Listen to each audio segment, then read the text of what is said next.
Hello everyone.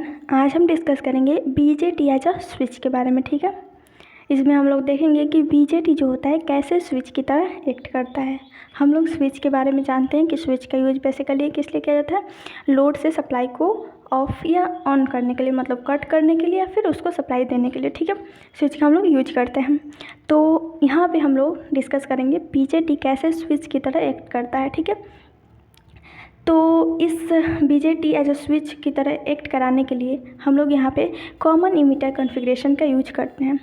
Common emitter configuration का use इसलिए करते हैं क्योंकि इसका एफिशिएंसी ज़्यादा होता है, इसका गेन ज़्यादा होता है। ठीक है, हम लोग कॉमन बेस, कॉमन कलेक्टर का भी यूज कर सकते हैं, लेकिन जनरली हम लोग नहीं करते क्योंकि उसका गेन जो होता है, उसका जो एफिशिएंसी होता है कम होता है। ठीक है, इसलिए हम लोग उसका जनरली यूज नहीं करते हैं। अगर बीजेटी एज अ स्विच पूछ रहा है तो हम लोग यहाँ पे कॉमन इमीटर कॉन्फ़िगरेशन का यूज़ करते हैं, तो ज़्यादा अच्छा होता है, हम लोगों को इफ़िशिएंसी इसका ज़्यादा मिलता है और चूँकि इसका गेन ज़्यादा होता है तो इसलिए ये इसका यूज करना बेनिफिशियल होता है। ठीक है, तो यहाँ पे हम लोग सर्किट डायग्राम में देख सकते हैं कि यहाँ पे कॉमन इमीटर कॉन्फ़िगरेशन का यूज किया गया है।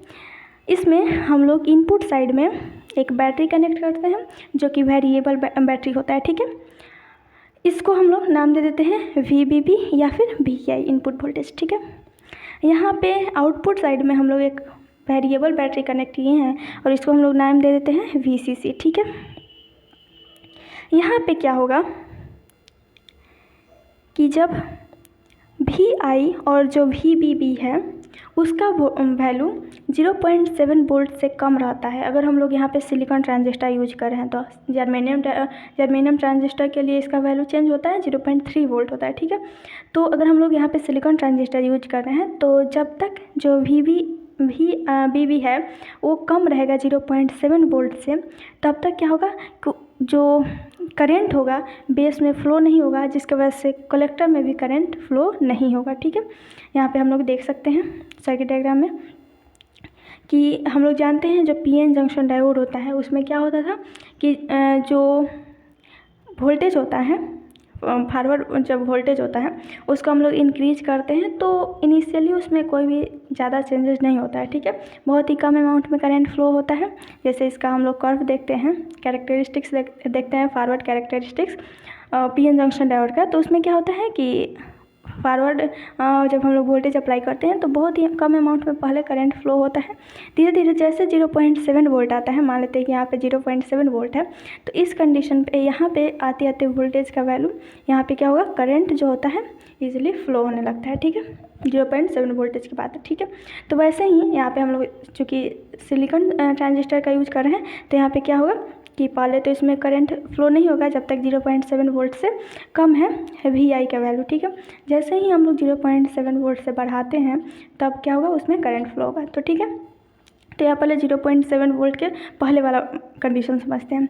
तो 0.7 वोल्ट के कम अगर वोल्टेज रहता है तो उस कंडीशन में क्या होगा, इसमें बेस में करंट फ्लो नहीं होगा। अगर बेस में करंट फ्लो नहीं होगा तो इमीटर में नहीं जाएगा और इमीटर में नहीं जाएगा और कलेक्टर में नहीं जाएगा। ठीक है, क्योंकि ये जो बेस पहले यहाँ पे क्या है, इनपुट जो करंट है इसमें क्या है, IB ही है, तो बेस में कोई करंट ही नहीं जा रहा है जब तक 0.7 वोल्ट है तब तक।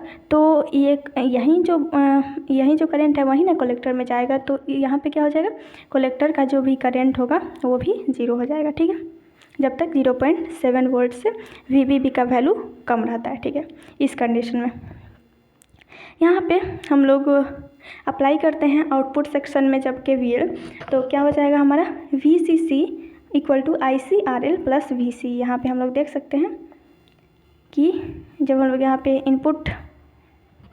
आउटपुट साइड में जब हम लोग KVL अप्लाई करते हैं तो क्या हो जाएगा, यहाँ पे VCC = ICRC या फिर RL भी बोल सकते हैं प्लस VC। ठीक है, यहाँ पे हम लोग आउटपुट में जब हम लोग KVL अप्लाई करते हैं तो यहाँ से क्या हो जाएगा, VCE का वैल्यू अगर हम लोग को निकालना हो तो क्या हो जाएगा, VCC - ICRC। ठीक है, तो यहाँ पे क्या हो जाएगा, चूँकि IC जो है वो 0 है जब 0.7 वोल्ट से कम इनपुट का वोल्टेज रह रहा है तब, तो यहाँ पे क्या हो जाएगा, VCE = हो जाएगा VCC। ठीक है, जब IC जो है वो 0 रह रहा है। ठीक है, इट मीन्स कि ये जो VCC है इसका वोल्टेज इस वोल्टेज के बराबर हो जाएगा जब आउटपुट में कोई भी करंट फ्लो नहीं हो रहा है, तब मीन्स कि आउटपुट में जीरो करंट फ्लो हो रहा है। उस कंडीशन में यहाँ पे जो VCE होगा वो VCC होगा, ठीक है, इक्वल होगा VCC के, ठीक है।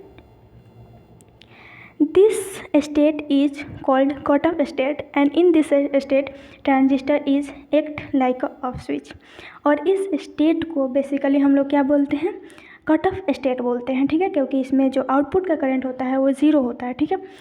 और इस कंडीशन में, इस स्टेट में जो कट ऑफ स्टेट होता है, इस स्टेट में जो ट्रांजिस्टर जो होता है वो कैसे एक्ट करता है, ऑफ स्विच की तरह, ठीक है, क्योंकि ऑफ स्विच हो जाएगा, जब स्विच ऑफ हो जाएगा तो उसमें क्या होगा, करंट फ्लो नहीं होगा। और इसमें क्या हो रहा है, इस कंडीशन में, फर्स्ट कंडीशन में जब VI का वैल्यू 0.7 वोल्ट से कम रह रहा है, तो उस कंडीशन में क्या है, IC का वैल्यू 0 रह रहा है, तो क्या होगा, यहाँ पे जो स्विच, जो ट्रांजिस्टर होगा वो ऑफ स्विच की तरह एक्ट करेगा, ठीक है। तो ये तो हो गया ऑफ स्विच। अब हम लोग नेक्स्ट केस की को डिस्कस करते हैं, ठीक है। वो केस फर्स्ट था, ये केस सेकेंड है, ठीक है। केस सेकंड में क्या होता है कि जब हम लोग VBB को 0.7 वोल्ट से ज़्यादा करते हैं, ठीक है, उस कंडीशन में क्या होगा, IB में करंट फ्लो होगा, सॉरी बेस में करंट फ्लो होगा, जिसको हम लोग IB बोलते हैं। तो IB का वैल्यू जो होगा वो 0 नहीं होगा, जैसे कि पहले केस में हो रहा था, ठीक है। जिसकी वजह से जब IB में करंट 0 नहीं होगा तो IC में भी करंट 0 नहीं होगा, क्योंकि ये जो बेस करंट है वहीं तो कलेक्टर में भी जा रहा है, तो इसको हम लोग क्या बोलते हैं, कलेक्टर करंट बोलते हैं। तो जब बेस में कुछ करंट है तो कलेक्टर में भी कुछ करंट होगा, ठीक है। तो इस कंडीशन में क्या होगा कि जो VCE था वो VCC के इक्वल नहीं होगा। जैसे पहले केस में क्या था कि जब हम लोग IC को 0 करते थे उस कंडीशन में ये दोनों इक्वल होता था, VCE और जो VCC होता था। लेकिन जो अगर मान लेते हैं 0.7 वोल्ट से VI को बढ़ाते हैं, इनपुट वोल्टेज को बढ़ाते हैं, उस कंडीशन में क्या होगा कि ये जो VCE होगा वो नॉट इक्वल टू होगा VCC के, ठीक है। और इस स्टेट में क्या होगा कि चूँकि इसमें आउटपुट करंट फ्लो हो रहा है, बेस में भी करंट फ्लो हो रहा है और आउटपुट में भी करंट जा रहा है, तो इसमें क्या होगा कि इट मीन्स कि जो स्विच जो ट्रांजिस्टर है वो स्विच ऑन की तरह एक्ट कर रहा है, ठीक है। तो इस कंडीशन में क्या होगा कि जो ट्रांजिस्टर होगा वो नॉर्मली वर्क करेगा और इस कंडीशन में स्विच ऑन की तरह एक्ट करेगा। फर्स्ट केस में क्या था कि वो स्विच ऑफ की तरह एक्ट कर रहा था और इस कंडीशन में क्या है कि जो ट्रांजिस्टर है वो ऑन कंडीशन में वर्क कर रहा है, स्विच ऑन की कंडीशन में वर्क कर रहा है, ठीक है। इसको हम लोग इस तरह से कह सकते हैं कि जो VI है वो जब इंक्रीज करता है, VO है जो आउटपुट वोल्टेज है वो डिक्रीज करेगा और उस कंडीशन को हम लोग बोलेंगे ऑन कंडीशन। और जो VI जब नीचे रहेगा, घटेगा, तो उस कंडीशन में क्या होगा, VO का वैल्यू बढ़ेगा और उसको हम लोग क्या बोलेंगे, ऑफ कंडीशन बोलेंगे, ऑफ स्टेट बोलेंगे, ठीक है। तो कुछ इस तरह से जो ट्रांजिस्टर होता है, जो BJT होता है, वो एक्ट करता है स्विच की तरह, ठीक है। इसको हम लोग एक ग्राफ से समझ सकते हैं, ठीक है। यहाँ पे फर्स्ट केस में क्या था कि जब V इनपुट का वैल्यू, इनपुट वोल्टेज का वैल्यू 0.6 0.7 वोल्ट से कम था, तो उस कंडीशन में क्या था कि जो ट्रांजिस्टर था वो कट ऑफ स्टेट में था, ठीक है। मीन्स को उसमें बेस में करंट फ्लो नहीं हो रहा था और आउटपुट में कलेक्टर में करंट फ्लो नहीं हो रहा था। IC का वैल्यू क्या था, 0 था, ठीक है। उस कंडीशन में क्या था, वो स्विच जो था ऑफ स्टेट में था, ठीक है। उसको हम लोग क्या बोलते हैं, कट ऑफ रीजन, ठीक है। उसके बाद जैसे ही 0.7 वोल्ट या फिर 0.6 वोल्ट से हम लोग जब इनपुट वोल्टेज को इंक्रीज करते हैं, उस कंडीशन में क्या होता है कि कुछ करंट फ्लो होता है बेस में और आउटपुट में भी करंट फ्लो होता है। तो उस कंडीशन में क्या होगा कि जो ट्रांजिस्टर होगा वो नॉर्मली एक्ट करेगा, ऑन स्विच की तरह एक्ट करेगा, ठीक है, क्योंकि उसमें करंट फ्लो हो रहा है। तो उसको करंट फ्लो हो रहा है तो उसको हम लोग क्या बोलेंगे, एक्टिव रीजन, मीन्स कि वो अभी एक्टिव है, वो अपना काम कर रहा है, ठीक है। तो उसको हम लोग क्या बोलेंगे, एक्टिव रीजन बोलेंगे, ठीक है। कुछ समय बाद वो क्या होगा कि जो कलेक्टर करंट होगा वो कांस्टेंट हो जाएगा उसका वैल्यू और उस रीजन को हम लोग क्या बोलते हैं, सैचुरेशन रीजन बोलते हैं, ठीक है।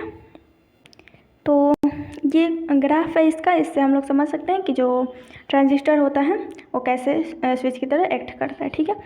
तो आज के लिए बस इतना ही, दैट्स ऑल, थैंक यू।